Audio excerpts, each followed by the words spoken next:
그래서 우리가 하나님의 말씀을 들을 때 그건 하나님이 하시는 일이지 우리가 과연 할 수 있는 일이냐. 이게 이제 우리를 제한하는 모습입니다. 하나님만 하실 수 있는 일이 있죠. 근데 그 하나님이 우리와 함께 계시는 겁니다. 그래서 하나님이 하시는 일을 우리도 할 수 있게 되어집니다. 물론 우리가 하나님의 권세를 하나님이 하시는 권세를 우리도 할 수 있다 이 말이 아니고요. 하나님이 주신 축복을 누릴 수 있다는 거예요. 그러니까 하나님이 우리에게 뭘 주셨죠? 정복하고 다스릴 수 있는 권세를 주셨어요. 그렇기 때문에 하나님이 하시는 일을 우리도 할 수 있게 되어집니다. 다만 예수 이름으로 그게 가능하게 되어지는 겁니다. 이 사실을 믿는 겁니다. 정말 예수님의 능력이 뭐냐? 예수님의 권능이 뭐냐? 라고 물어볼 때 그 내게 주시고 내가 누릴 수 있는 축복인데요. 그 축복이 언제 오냐? 믿을 때 나타나는 거예요. 믿을 때. 그러면 그 믿음이 언제 나타나느냐? 문제가 터져보면 한계가 오면 내 생각과 내 안에 있는 동기와 저 반대적인 일이 벌어질 때 우리에게 나타나는 것이 있습니다. 그때 내 안에 믿음이 있는지 없는지 확인이 되어집니다. 그때 내게 있는 믿음이 어떤 믿음인지 내가 가지고 있는 믿음이 어떤 믿음인지 확인되어져요. 근데 내가 믿는다고 생각했는 그 믿음이 내 안에 있는 동기였구나라는 것을 알 때가 옵니다. 믿음이 아니라 내 안에 있는 동기를 위해서 예수 이름을 이용하는 사람이었구나라는 사실을 알게 돼요. 믿는 믿음이 아니고 동기예요. 내 안에 뭔가 요구하는 것을 채워주시는 하나님을 믿는 거예요. 그걸 우리는 동기라고 하거든요. 그러니까 하나님이 원하는 세계복음의 현장복음 상관없어요. 내 안에 동기만 채워지면 끝입니다. 그러니까 세계복음 하려고 가자고 하잖아요. 그러면요. 이유가 많고 핑계가 많아요. 왜냐하면 나는 내 생애의 목적이 거기에 있지 않고 다른 곳에 있기 때문에 하나님이 원하시는 그 일을 하자고 하니까 이유가 많고 핑계가 많아요. 예수는 왜 믿어요? 내 안에 있는 동기를 채우기 위해서 예수 믿는 겁니다. 그거 확인할 수 있어요. 바리새인들이 다 그랬거든요. 철저하게 말씀을 가지고 있는데요. 그 이유 배후에는 뭐냐? 자기 안에 동기가 있는 거예요. 그 동기를 완벽하게 채우려고 하는 겁니다. 하나님과 상관이 없는 거죠. 하나님 원하시는 일 알 수도 없어요. 자기 안에 동기를 가득 차 있기 때문에 그 동기를 채우기 위해서 하나님의 말씀을 완벽하게 이용을 하기 때문에 틀린지 맞는지 몰라요. 동기에 사로잡혔는지 안 사로잡혔는지도 몰라요. 정말 열심히 최선을 다해서 하나님이 원하시는 일을 한다라고 착각을 하고 있는 겁니다. 근데 문제 터져보면 나온다니까요. 때문에 그랬잖아. 너 때문에 어쩌고 뭐 이런 게 나오게 돼 있는 거예요. 그게 뭐냐? 내 안에 뭔가 동기를 가지고 하려고 했는데 방해가 됐다는 거예요. 너 때문에. 환경 때문에. 어떤 조건 때문에. 그러니까 뭐 자꾸 책임을 전가를 하는 거죠. 그렇다면 뭔가 내 안에 어떤 동기가 있는 거예요. 그 자꾸 핑계대는 겁니다. 창세기 6장에 내 피를 못난 사람들이요. 하나님의 말씀을 싫어했잖아요. 그냥 성공의 삶을 방해하는 것처럼 느껴지니까 성공의 삶을 살아야 되겠는데 방해가 되어지니까 신경질 나는 겁니다. 하나님과 함께 해야 된다고 말하니까 신경질 나는 거예요. 나도 성공의 삶을 살아야 되는데. 그러니까 어떻게 해요? 하나님의 말씀을 싫어하잖아요. 거부하는 겁니다. 그 창세기 6장에 나타난 사건이에요. 우리가 생각하면 다 그 모습 살고 있습니다. 신경질 나는 이유가 뭐냐? 내 안에 있는 그 어떤 동기를 가지고 살아가는데 장애가 돼요. 방해가 돼요. 그러면 신경질 나는 겁니다. 하나님이 원하시는 말씀이든 말든 그 중요하지 않아요. 내가 원하는 그 일을 하는데 방해가 되니까 신경질나는 거예요. 그게 창세기 6장입니다. 그래서 하나님께서 이들은 이제 도대체 뭘로 바꿀 수가 없겠다 싶으니까 어떻게 해요? 홍수 심판을 하신 겁니다. 다만 하나님께서 원하는 그 일을 위해서 남겨준 자가 있어요. 그게 노아와 그 가족들이에요. 남겨놓으신 겁니다. 하나님 원하신 그 일 때문에. 그럼 그거 어떻게 했어요? 하나님이 지시한 대로 방주를 만들었죠. 하나님 원하는 대로, 시키는 대로 방주를 만든 겁니다. 완성이 되어졌어요. 그때 완성이 우리는 120년이라고 생각을 하죠. 120년이라고 말을 합니다. 120년 동안 방주 만든 거예요. 120년 동안. 야, 한 120년이 세월이요. 짧은 세월이 아니잖아요. 그러니까 120년 동안 방주 만든 거예요. 오직 방주 만든 겁니다. 하나님 시키는데 오직 방주 만든 거예요. 왜 그렇게 했을까요? 삶도 있고 비전도 있고 목적도 있고 막 있을 건데 노아와 그 식구들 오직 방주를 만든 겁니다. 120년 동안. 왜 그랬을까요? 그렇게밖에 할 수밖에 없었을까요? 왜 그랬을까요? 이 질문은 굉장히 중요한 겁니다. 왜 그랬을까요? 홍수 심판, 하나님의 계획이 있고 홍수 심판이 있어요. 그럼 언제가 되냐? 방주가 완성되어지면 홍수가 내리는 거예요. 그러면요, 하루아침이라도 빨리 방주를 만들어야 됩니다. 사실은 하나님의 계획이 이루어져야 되니까. 근데 그게 만만치 않잖아요. 지금처럼 기기가 있는 것도 아니고 그냥 다 인위적으로 해야 되는 일인데 그 방주를 어떻게 만들어요? 그것도 작은 게 아니거든요. 자, 우리가 동물들, 그 폐로 허파로 호흡을 하는, 코로 호흡하는 동물 있잖아요. 그 동물들 다 실을 수 있는 배를 만들어야 돼요. 암수 7쌍씩 실어야 돼요. 코끼리도 실어야하고 사자도 실어야하고 호랑이도 실어야 되고 기린도 실어야 되고 지금 코로 호흡하는 그 모든 동물을 실을 수 있는 배를 만들어야 돼요. 그 배가 만만치 않겠죠? 근데 그것만 실으면 괜찮은데 그들이 먹을 수 있는 식량도 실어야 돼요. 그들이 먹을 수 있는 식량을 실어야 돼요. 그러면 또 그 식량이 만만치 않잖아요. 음. 근데 그게요, 하루 이틀 먹는 게 아니고요. 몇 달을 먹어야 되는 겁니다. 몇 달을 먹어야 되는 겁니다. 그럼 만만치 않아요. 그 배가 작은 배가 아닌 거예요. 사람은요, 노아와 가족들만 사는 거예요. 사람은 딴 사람은 안 믿으니까 안 왔어. 근데 하나님께서요, 암수 7쌍씩 데려다가 싫게 한 겁니다. 싫었습니다. 그래서 근데 그래 먹을 수 있는 음식을 다 싫고요. 그리고 딱 문 닫았습니다. 근데 그때부터 홍수가 내리기 시작하는 겁니다. 하늘에 갇혀 있는 물이 쏟아지고요. 바닥에 흐르고 있는 물이 막 솟구쳐 오르고요. 그래서 지구를 덮어버린 겁니다. 사실은 물로 지구를 덮어버린 거예요. 그러면요, 살 수 있는 사람이 없어요.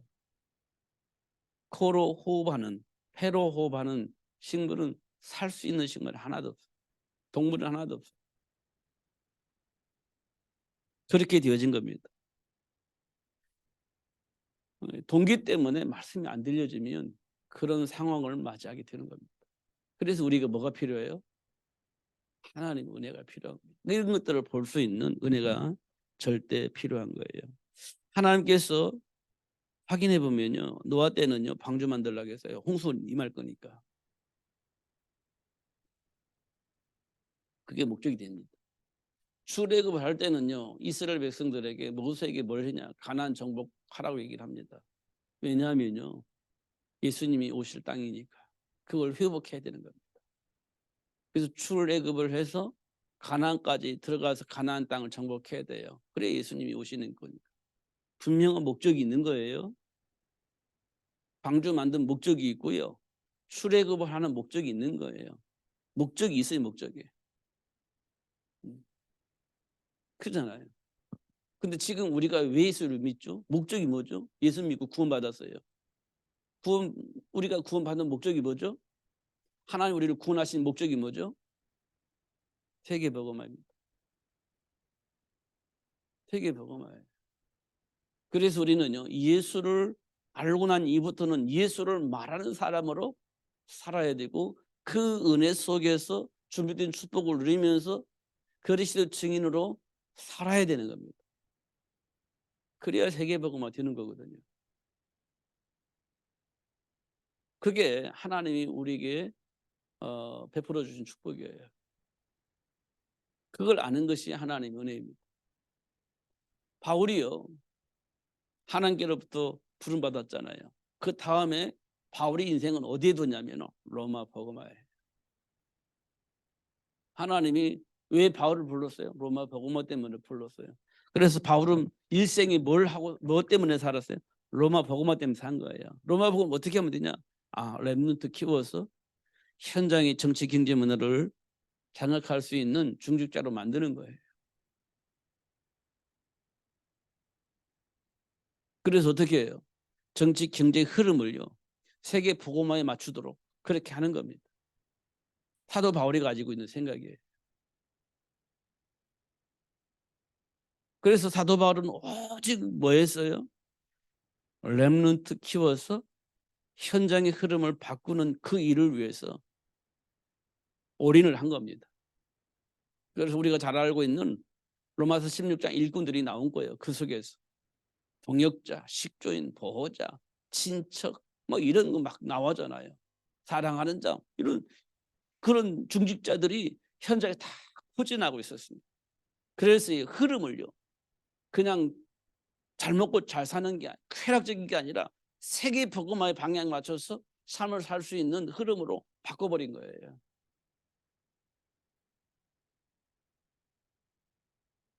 그게 이제 하나님과 함께하는 자에게 주어진 축복이에요. 모세가 80세에 부름 받았잖아요. 그래 애굽으로 내려갔잖아요. 출애굽을 하잖아요. 광야 40년을 지나가잖아요. 무엇 때문에요? 가나안 정복 때문에 그런 거예요. 가나안 정복 때문에. 과정이 많아 험난했잖아요. 그걸 넘어요. 가나안 정복을 위해서 그걸 넘어서는 거예요. 그렇게 하셨습니다. 그렇게 하셨잖아요. 로마 복음화가 쉬웠나요? 아니요. 말로 표현할 수 없는 험난한 과정이었습니다. 그러나 결국은 로마가 복음화 되어져요. 역사적인 사건이니까 그 부인할 수가 없어요. 그럼 우리는 지금 뭘 위해서 살아야 돼요? 딱 한 가지 안 된 게 있는데요.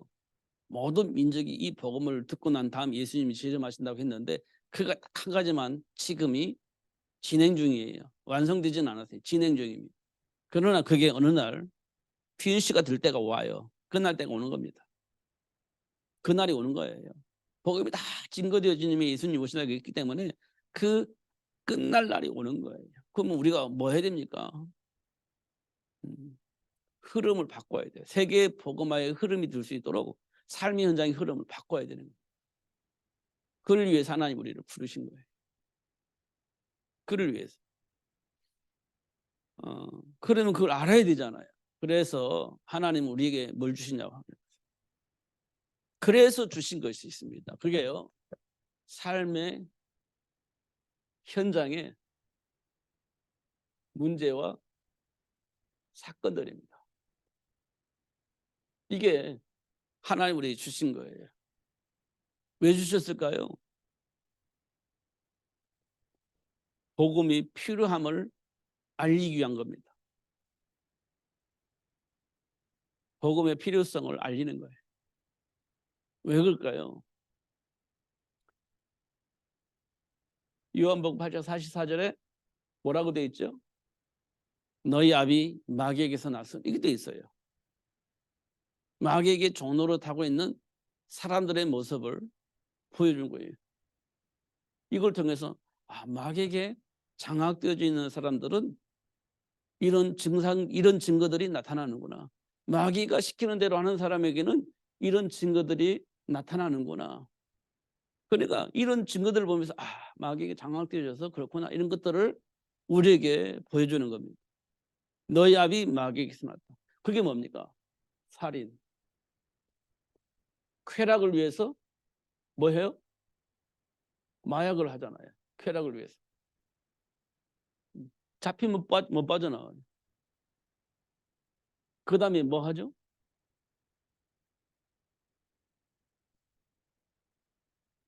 성폭력이 나와요. 지금 우리 삶 속에 이런 것이 굉장히 주가 되어 있습니다.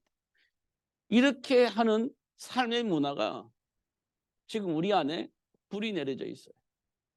이게 우리 삶의 문화입니다. 보이지 않게 이게 흐르고 있습니다. 보이지 않게. 그래서 어떻게 해요? 그럴 수도 있지. 이게 무의식 속에 들어와 있어요. 그럴 수도 있지. 기분 나쁘면, 너무 화가 나면, 참을 수 없으면, 너무 공격당하면 그럴 수도 있지. 이게 우리 안에 뿌리 내려져 있습니다. 음. 내가 굉장히 모욕을 당하고 견딜 수가 없어. 그럼 그럴 수도 있지. 이게 우리 안에 들어와 있다니까요. 그럴 수도 있지. 이게요. 우리 안에 뿌리 내려져 있는 문화예요.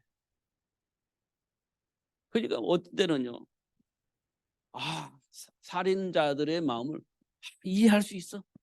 정말 이해할 수 있어. 내가 당해보니까 할 수 있을 것 같아 나도. 그게 우리 안에 뿌리 내려져 있는 거예요. 그게 내 안에 있는 분노예요. 가인이 가지고 있는 분노. 참을 수가 없는 겁니다. 그럼 동생이라도 상관없어. 때려 죽이는 거예요. 이게 우리 안에 있는 거예요. 그게 분노입니다. 그러면서 쾌락을 쫓아가요. 왜? 감당할 수가 없으니까. 잊어버려야 되니까. 그러니까 인간의 맨정신을 할 수가 없으니까 이상한 것을 이용을 하는 거예요. 그게 마약입니다. 내가 감당할 수가 없어. 제정신을 할 수가 없는 거니까. 감당할 수가 없으니까 약을 이용하는 거예요. 그게 마약입니다. 마약. 견딜 수가 없으니까 이용을 하는 거예요. 근데 이제 못 빠져나와. 중독이 되는 겁니다. 이건 나도 모르겠어요. 왜 그러는지. 그런데 이게요. 이 본능적인 문제인 것 같아요. 왜냐? 이게 왜 그럴까요? 이게 하나님의 계획이에요. 성을 통해서 하나님이 준비하는 렘넌트가 준비되잖아요. 근데 이거를 하지 못하게 하려고 사단은 교묘하게 성을 이용해서 폭력을 해서 사람을 망가뜨리는 방법을 쓰는 것 같아요. 이 성을 통해서 하나님이 세계를 복음할 수 렘넌트 준비하라고 하는데 이걸 교묘하게 왜곡시켜서 하나님과 함께하는 삶을 전혀 알지 못하게 누릴 수 없도록 만들어버리는 우리가요. 이 속에 거의 빠져 있습니다. 그러니까 될 수가 없는 겁니다. 우리는요. 사실 이 속에 있기 때문에 될 수가 없어요. 누구도 안 돼요. 그래서요. 오직 했으면 사도 바울이 우리를 향해서 본질상 진노 자녀라고 얘기를 했겠어요. 본질상 진노자 아니에요. 안 된다는 겁니다. 이유는 뭐라고요? 우리 잘 알고 있어요. 이거는요. 죄를 범하여서 느끼는 게 아니고 조금 더 우리가 좀 알아듣게 말하면 하나님을 불신앙하는 거예요. 하나님을 불신앙하니까 하나님과 함께하는 삶을 누릴 수가 없는 거예요. 하나님을 불신앙하니까 하나님과 함께 할 수가 없잖아요. 하나님과 함께 하려면 하나님 믿어야 되잖아요. 근데 내가 불신앙이 하나님 말씀을 안 믿어. 그럼 하나님과 함께 할 수가 없는 거죠. 그잖아요. 여러분이 막 믿는다고 하는데 결정적인 순간에 믿는지 안 믿는지 확인해 볼 때가 언제냐면 내 안에 있는 동기가 있을 때 한계가 오잖아요. 그때 내가 믿는지 안 믿는지 확인할 수 있어요. 그게 불신앙이에요. 그래서 결국 하나님의 영광을 이룰 수가 없는 겁니다. 그래서 본질상 진노의 자녀라고 얘기를 하고 있는 거예요. 그럼 이렇게 되면 끝난 줄 알았는데요. 이게요. 후손에게 전달되는 거예요. 언제까지요? 3, 4대까지. 이게 전달되어지는 거예요. 그럼 사람들은 발악을 할 거 아닙니까? 살아보려고? 근데 불신앙이 있어요. 후손 3세까지 저주와 재앙이 밀려와요. 그 발악을 할 거 아니에요. 살아보려고. 뭐 하겠어요? 우상 숭배하죠. 왜냐? 하나님과의 관계가 회복되지 않으니까 삶의 문제 해결해 보려고 발부둥 치는 거예요. 그게 우상 숭배입니다. 이렇게 사는 거예요. 이렇게 살고 있는 겁니다. 그러면 또 후손 3세까지 또 대물림 되고 또 저주 재앙까지 살아요. 또 후손 3세까지 가고. 그래서 하나님의 영광에 이룰 수 없는 본질상 진노의 자녀다. 이렇게 표현하고 있습니다. 그래서 결국은 어떻게 됩니까? 삶의 현장에 수많은 문제와 사건들을 만들어내는 삶을 살게 되는 거예요. 지금 우리 삶 속에서 일어나고 있지 않습니까? 도대체 이해할 수 없는 문제와 사건들 일어나고 있잖아요. 그 배경이 이런 거랍니다. 배경이. 보여주고 있는 겁니다. 지금. 그럼 이 현장에 뭐가 필요합니까? 복음이 절대 필요한 거죠. 어떤 복음이죠? 사단의 일을 멸하신 그리스도를 아는 것이 중요합니다. 이 말은 뭐냐면 정체성 회복입니다. 본래 인간으로 돌아올 수 있는 그 길을 알려주는 거예요. 본래 인간의 모습 돌아올 수 있는 그 모습을 알려주는 거죠. 그 모습. 그게 전도입니다. 전도. 그러면요. 요한복음 1장 12절에 영접하는 자, 곧 그 이름을 믿는 자들에게는 하나님의 자녀가 되죠. 누굴 믿어요? 마귀의 일을 멸하신 예수를 주인으로 영접하는 겁니다. 그럼 마귀가 나에게 어떻게 작업했어요? 이렇게 했어요. 마귀가 살인, 쾌락, 성폭력 그러면서 어떻게 해요? 나름대로 삶의 문제 해결할 수 있는 방법을 찾아가는 거예요. 나름대로 삶의 문제를 해결하기 위해서 찾아가는 거예요. 그게 우상숭배라니까요. 사도 바울은 골로새서 2장 8절에 보면 철학 이념을 통해서 나름대로 삶의 문제를 해결하기 찾아가는 겁니다. 이게요. 그리스도를 쫓아가는 게 아니라고 이렇게 얘기를 하고 있습니다. 그 나름대로 답을 찾아가는 거예요. 그럼 해결되는 것처럼 보이잖아요. 근데 이게요. 내게 없으면 해결 안 되는 겁니다. 네게 없으면 해결이 안 돼요. 그러면 또 결국은 나름대로의 삶의 문제를 만나게 되고 그걸 해결하기 위해서 나름대로 방법을 찾는 거예요. 그게 사도 바울이 말한 골로새 2장 8절입니다. 지금 우리는 이 속에 있는 거예요. 나름대로 답을 찾아서 막 노력을 하는 거예요. 열심히 찾아가는 겁니다. 근데 그 순간에 우리는요. 그리스도를 놓치게 됩니다. 정말 그리스도 놓쳐요. 왜냐? 문제가 왔죠. 한계가 왔죠. 그럼 막 해결해야 되겠죠. 그 방법을 찾는 거예요. 그러면 정체성은요. 몰라. 지금 그게 문제가 아니에요. 지금 급한 거, 한계 와 있는 거, 시급한 거 이거 문제 해결해야 돼요. 어떻게 해결할 거냐 방법을 찾는 거예요. 그리스도는요. 하나님과 함께하는 것은요. 그 신경 없습니다. 시급한 거 이거 문제 해결해야 되지. 그래서 골로새 2장 8절을 찾아서 가는 거예요. 그럼 우리가 가장 중요한 건 뭡니까? 정체성을 회복하는 거예요. 본래 인간에게 주어진 복을 회복하는 거예요. 그런 것이 뭐냐? 잃어버렸던 정체성을 회복하는 거지. 그게요, 예수를 영접하는 겁니다. 왜 예수를 영접하냐? 그 후 4장 4절에 보니까요. 그리스도는 하나님의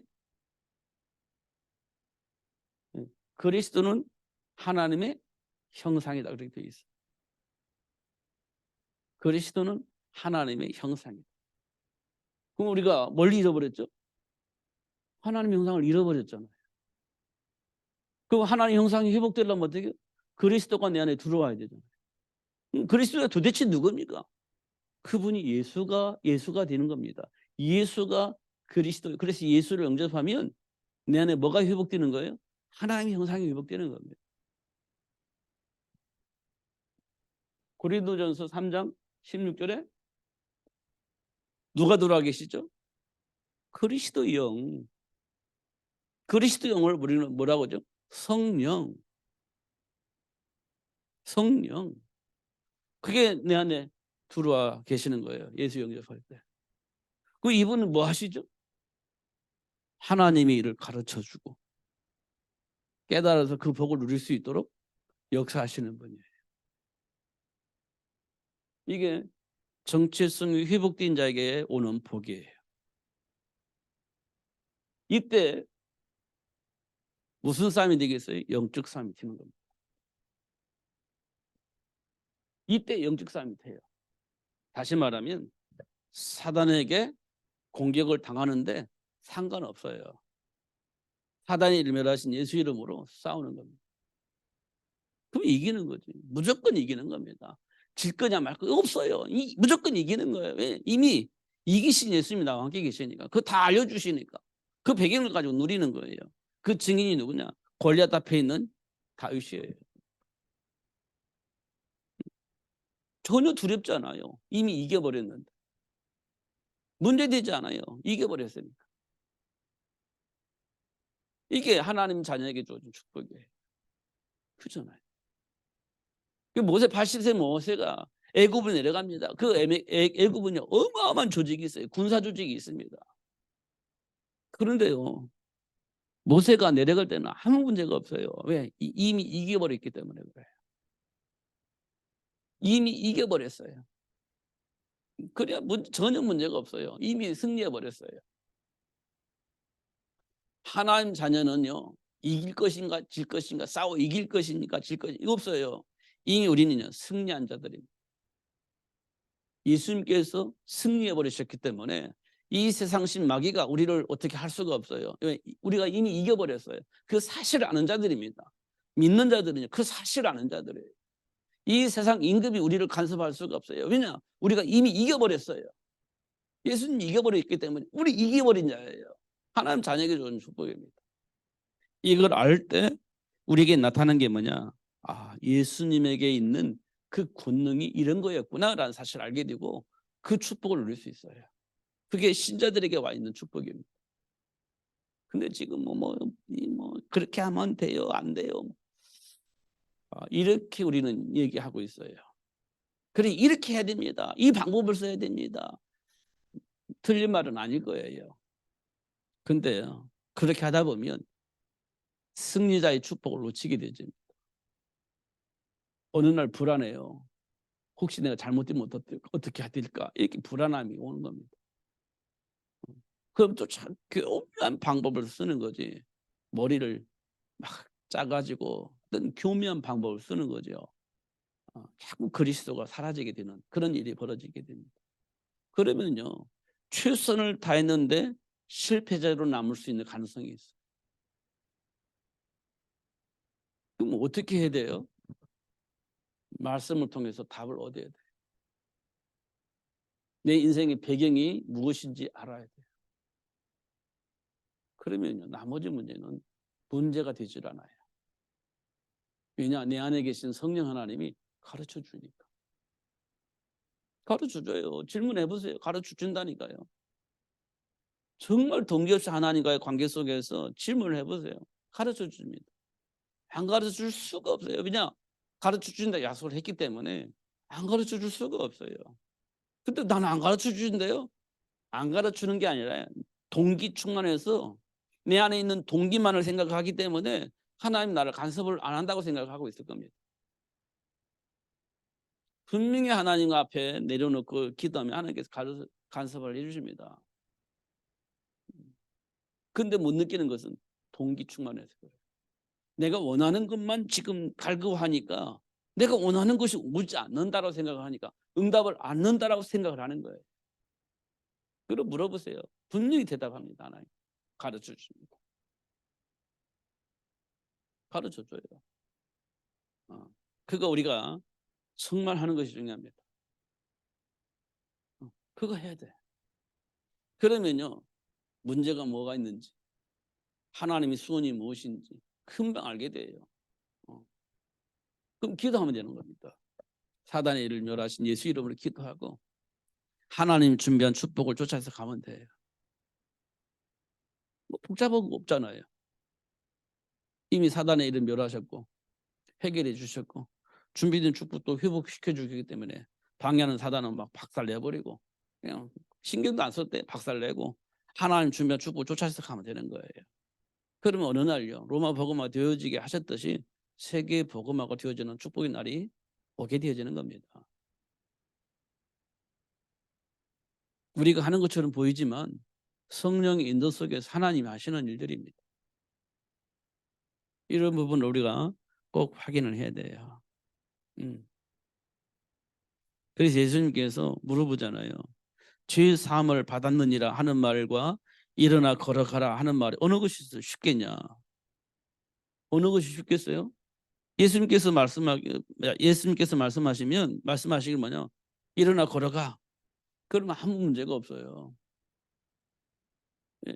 일어나 걸어가면 이야 박수 칠 겁니다 아마. 근데 예수님은 굳이 내 죄 사함을 받았느니라 이 말을 한 이유가 뭐냐? 인자가 땅에서 죄를 사는 권세가 있는 줄을 너희들에게 알게 하려고 내가 그런 말을 한 것이다. 이렇게 얘기를 한 거예요. 죄 사할 수 있는 권세가 내게 있다는 사실을 많은 사람들에게 알리려고 그렇게 한 얘기다. 나도 너희들한테 신경 안 쓰고 고통 안 당하고 일어나 걸어가 그러면 되는데 간단하지. 너도 말싸움을 할 필요도 없고 뭐 편하지 나도.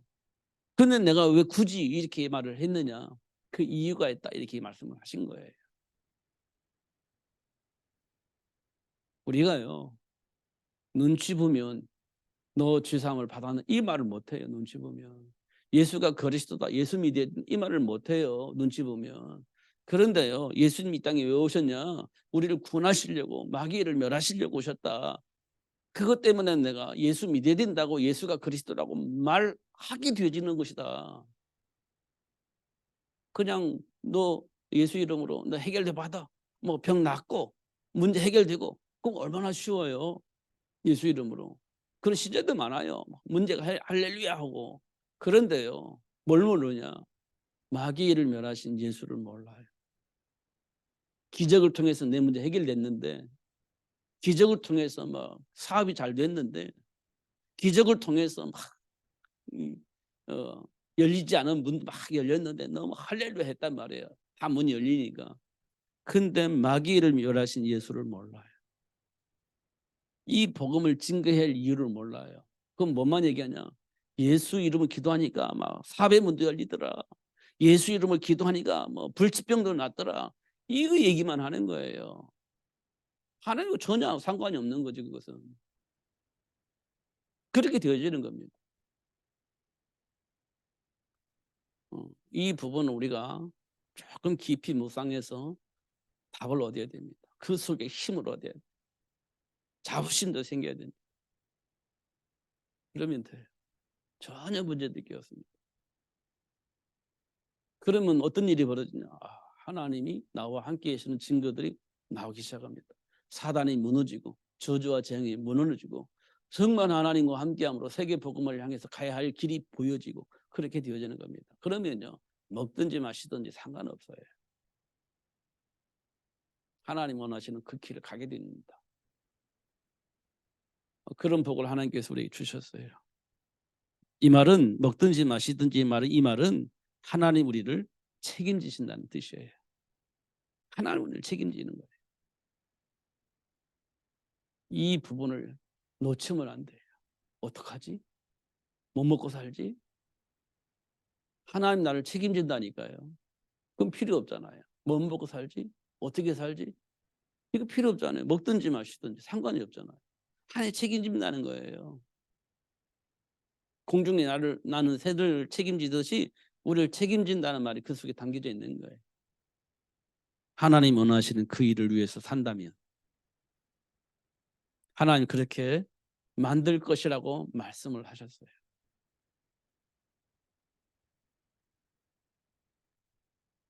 모든 염려를 주님께 맡기시고 마음에 근심하지 마시고 믿으시고 승리하시는 여러분 되시기를 예수님 이름 축복합니다. 기도하겠습니다. 살아계신 하나님 아버지 감사합니다. 오늘도 최고의 복을 주셔서 감사하고 알게 해주셔서 감사합니다. 누리며 승리자로 살 수 있도록 축복하신 하나님, 예수 이름을 기도할 때마다 그런 사실들이 확인되어지게 하셔서 담대하게 예수가 그리스도를 말할 수 있는 전도자로 살 수 있도록 축복해 주옵소서. 예수 그리스도 이름으로 기도하옵나이다. 아멘.